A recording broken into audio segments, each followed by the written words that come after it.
ప్రతిపక్ష నేత రాహుల్ గాంధీపై కేంద్ర మంత్రి భూపతిరాజు శ్రీనివాస్ వర్మ కామెంట్స్ చేశారు. లోక్సభలో రాహుల్ హిందూ సమాజం పట్ల చేసిన వ్యాఖ్యలు యావత్తు హిందూ జాతి మనోభావాలు దెబ్బతీసేలా ఉన్నాయన్నారు.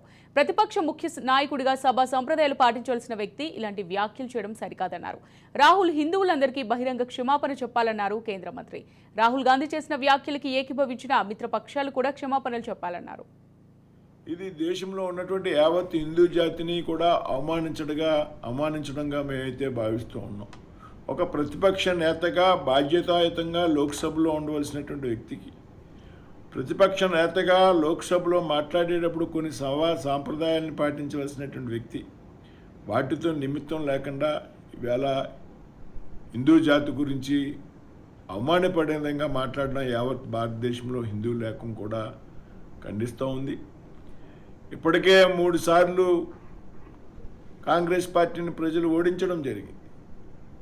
అయినప్పటికీ కూడా కాంగ్రెస్ పార్టీ నేతగా ఉన్నటువంటి రాహుల్ గాంధీకి ఇంకా పరిపక్వత పూర్తిగా రాలేదనేటువంటి విషయం మనకు అర్థమవుతూ ఉంది. కాబట్టి ఇవాళ దేశంలో ఉన్నటువంటి హిందువులందరికీ కూడా రాహుల్ గాంధీ బహిరంగంగా క్షమాపణ చెప్పాలి. కాంగ్రెస్ పార్టీయే కాదు, ఆయన చేసినటువంటి వ్యాఖ్యలను సమర్థించినటువంటి మిత్రపక్షాలు ఏతున్నాయో వారు కూడా మరి రాహుల్ గాంధీ చేసినటువంటి వ్యాఖ్యల్ని వెనక్కి తీసుకునే విధంగా వారు కూడా ప్రయత్నం చేయాలనేటువంటి విషయాన్ని భారతీయ జనతా పార్టీ చెప్తా ఉంది.